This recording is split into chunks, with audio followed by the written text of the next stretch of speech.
किसान भाइयों नमस्कार। देखिए कॉलोनी के जलवे भाइयों, कॉलोनी की बात ऐसी है, हमारे यहाँ ज़मीन किसान चुपचाप बेच रहे थे।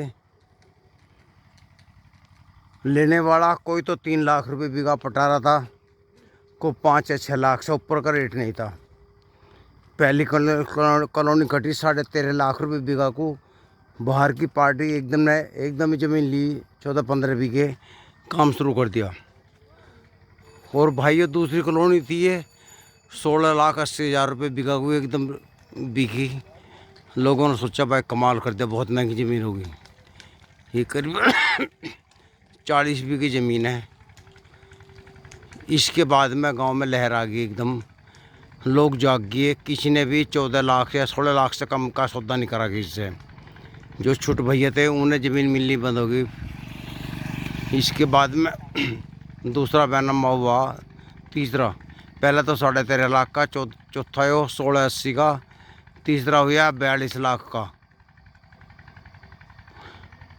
और चौथा अभी साल बनी हुई 8 महीने हुई है, 64 लाख रुपए बीघा बिकी है। तो भाइयों मेरा मतलब ये कहने का कि अपनी ज़मीन को बाहो मत ना, बचाओ। बड़ों ने ये हमारे लिए रोकी है, इसे बचा कर रखो अपनी संपत्ति को। इसमें गन्ना कर लो, कोई भी फसल कर लो, बचो ना बचो, हमारी तो ये एफडी हो रही है किस्म से। भाइयों जिस किसान ने ये 1680 को बेची थी ना, उसे 2-1 बीघी ज़मीन गांव में हाथ लगी और ज़मीन नहीं लग पाई, क्योंकि एकदम सबके मुँह खुल गए, रेट बढ़ते चले गए। अब वो परेशान है, और जितनी बेची थी उतनी भी गांव में नहीं मिल पा रही उसे। वो सोच रहा था 16 लाख को, 1680 को देखे तो गांव में 5-4 लाख को ले लिए, लेकिन एकदम रुक्का मच गया, सबके भाव बढ़ गए भाइयों। मैंने ये जो है ना कूड़ा आ रहा हमारे यहाँ, इस सड़क के हमारा कूड़ा आ रहा है। इसमें एक दिन यह काम मुन्नी में कहने लगा कि आप ये कूड़ा सुद्धा करवा दो, मगर दे दे 1 करोड़ रुपया। वो कहना सुबह जी मीटिंग में। मन ने सोची सौले तू तो फंस गया कह के, मुझे तो लगे थे भोजे। तो फिर मैंने आया इनके यहाँ मीटिंग में एक बार भी। भाइयों 35 बीजे थे, किस तरह पैर का कच्चा लोट पिटे हो गया। 38 सुद्धा खड़ा, 35 लोट पिटे हो गया। भाइयों देखो बबलू खाद डाल रहा है इसमें। पिछली बार खासा ही नहीं डाला, कहीं को काले हो गए, कहीं को पेड़े, ये बखेरने वाले कमी है। अब कैसे ही डाला, जहाँ कोई पेड़ा है उनको ज़्यादा गिर रहा है। तो भाइयों हमारा तो मतलब ये है, जब हमारे सामने कॉलोनी कट गई तो रेट तो बहुत हाई होने आने वाले टाइम में। अगर आज हम बेच देंगे, खानी तो रोटी है, होटलों में खाओगे तो उम्र घटेगी, इसलिए घर की रोटी खानी है। शुद्ध खाना तो घर में मिलता है भाइयों।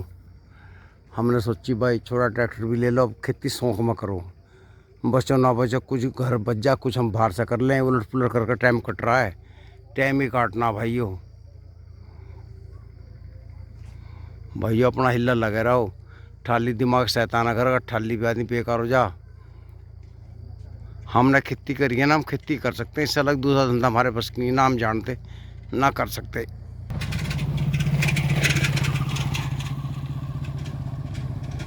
भाई देखो कॉलोनी की जलवे कितनी सुंदर लग रही है सामने से। ये लगा लो जी, हमारे यहाँ 10 महीने में 4 गुना रेट हो गया। अब के जाओगे 70-75 रुपये, अगले साल पहुँच जाएगा 1 करोड़ रुपये बीघा, पक्का गारंटी है। अब ये 2.5 बीघे नंबर है, तो ये हो जाएगा 2.5 करोड़ का। तो हमें ज़रूरत क्या बेचने की। तो भाइयों मेरा निवेदन आपसे भी, अपनी संपत्ति को बचा कर रखो। अगर आदमी की नहीं बेच रही, मजबूरी है, देनी पड़ेगी, गुजारा नहीं हो रहा, कर्जा हो गया, कोई बात होगी, तो भाइयों चुपचाप मत दो, खूब ठोक बचा के दो, मनादी पीटवा के दो, शर्म कुछ नहीं है।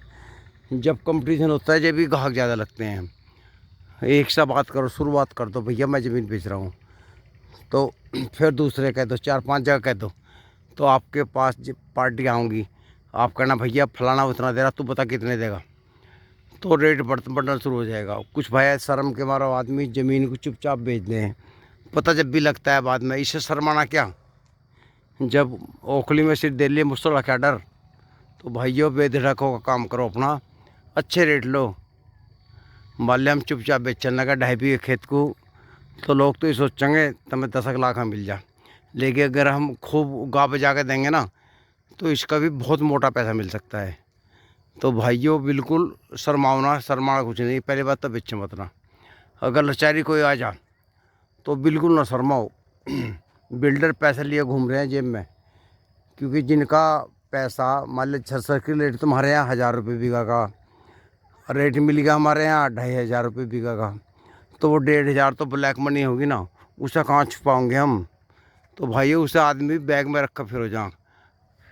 इसलिए अपना मुंह खोल कर अपने हिसाब से मांगो। भाइयों मेरी बात ज़रूर आपको समझ में आई होगी। आज जिसने ज़मीन बेची कॉलोनी वाले ने, वो पछता रहा है कि वो रेट देख के, लेकिन गलती उसकी भी नहीं है, यहाँ रेट नहीं बढ़ता। 16,80,000 रुपये बीघा बेची थी, आज जाली 64,000 रुपये, 64 लाख रुपये बीघा पे। तो भाइयों ये 64 लाख की हुई कॉलोनी कटने से। अगर ये ना कटती तो यहाँ कोई ज़मीन नहीं बूझ रहा था। यहाँ चुपचाप को 3 लाख में, कोई 6 लाख में लिखवा रहा था। ये भाइयों 60 इंच पे ना 48 इंच पे हमारा गन्ना आपका पेडी है। पोका छोड़ दे, देखो इसमें बहुत अच्छा गन्ना निकला, इसमें आपका बिल्कुल भी कम नहीं हुआ। आज मेरे पास एक फ़ोन आया गुड़िया का कि ताऊ जी हमारे पास बिल्डर घूम रहे हैं, पैसा लेके कह रहे हैं कि शहर में प्लॉट ले लो, अपनी ये ज़मीन दे दो। तो ताऊ जी बताओ सलाह दो। मैंने कहा बेटे बिल्कुल मत बेचना, बहका रहे हैं प्लॉट, तो क्या खाओगे तुम, दाल रोटी खानी है अपना। खेती में गुजारा हो रहा है, बस गुजारा होना चाहिए, ज़्यादा पैसा भी ठीक ना होता। फिर भय होने लगे, उसे कहाँ धरेंगे, कैसे लपकोंगे, कोई छीन ना ले। एक मन में भय सब जा, चोर से बन जा अपने आप में, रिश्तेदारी बिगड़ जा, क्योंकि लेन देन होने लगे। जिन्हें तक जगह वो मांगे दे दे तो फिर मिलते नहीं वापिस, और नहीं दिए तो बुरे बने। तो भाई ये पैसा तो राड की जड़ है, इससे पैसे तो प्रॉपर्टी ठीक है, अपनी खेती में बेटे हिला करते रहो। तो गुड़िया का मन में आ गई बात, मैं कहा बेटे 10 साल रखो ज़मीन को। भाइयों जिनकी ज़मीन चली गई थी हमसे पहले, कुछ तो ख़त्म हो गई है, कुछ लोगों ने फार्म ले लिए। जिन्होंने ज़मीन ली थी वो कामयाब आज, और जिन्होंने फैशन में आके कोठी बनाई और होटलों में खाना खाते, लंबी लंबी गाड़ी ले ली, भी आज बर्बाद होगी। तो भाइयों जिसकी ज़मीन चली जाए ना, फालतू यार ना बनावे। ज़्यादातर पीने वाले गैल लग जाए, ध्यान रखना। पीने वाले जो है सुबह उठने से पहले आ बैठे धो रहे, नेताजी वहाँ चलना, नेताजी वहाँ चलना, नेताजी कह के बस चढ़ा दें, वो सोचा तो मंत्री हो गया। तो भाइयों इसलिए चक्कर में ना पड़े किसी के, ज़्यादा यारी दोस्ती ना बनाए। अगर आपको ज़मीन चली भी गई, पैसा भी आ गया, तो ज़्यादा चौकड़ी में ना बैठे, अपने आप को बचा कर रखें चौकड़ी से। यानी बुरे लोग आपके साथ लग जाएंगे, आपका पैसा सब बर्बाद करवा देंगे। कई जगह ऐसे हुआ है, हमारे यार दोस्त थे, वे पीने पे लगा दिए, आज कहानी ख़त्म हो गई, उनका पैसा भी ख़त्म हो गया, ज़मीन भी सब खत्म हो गई, वे भी मर लिए पीने वाले, क्योंकि उनका स्वास्थ्य ख़राब हो गया था। तो इसलिए भाइयों इससे बचो, दाल रोटी चाहिए। ज़्यादा चटोरपने नुकसान देते हैं, स्वास्थ्य को ख़राब करते हैं, लीवर को ख़राब करते हैं। क्योंकि भैंस कोई नहीं बांधता दूध पीने के लिए, सब होटल पे खाते हैं रिफाइंड ऑयल का, वो सबसे बड़ा जहर है आज के टाइम। आज के टाइम में ऐसा कोई नहीं है, कोई जो डंगरों को बांध कर उन्हें सानी करेगा, नुहाओगा। कुत्ते पाल लेंगे, गाय को खुली छोड़ देंगे जंगल में। भाई हमारे जंगलों में गाय घूम रही है, आपके यहाँ भी घूम रही हैं, पूरे पाले में बेचारी जी टाइम मरती फिरी हैं, किसी ने तो छोड़ दी हैं। वे पशु से बिल्कुल भी मोह ख़त्म हो गया लोगों का। बड़ी बनाए खानी पसंद करते हैं, बना कोई नहीं खाता। तो भाइयों मेरी राय तो ये है, दाल रोटी खानी है, अपना ईमानदारी से रहो, सबसे बढ़िया ही एक तरीका है। भाइयों पैसा दुश्मनी बढ़ाता है, सच्चाई ये है। बिल्कुल सिंपल रहो। हम कोई मंत्री या नेता तो है नहीं, हम तो किसान आदमी हैं। किसान आदमी को किसान की तरह ही रहना चाहिए। गांव में सब सरल मिल कर रहो, घमंड करेंगे तो चूर हो जाओगे। इसलिए भाइयों ईमानदारी से ही काम करो। भाइयों इस वीडियो में इतने काफ़ी है। नमस्कार।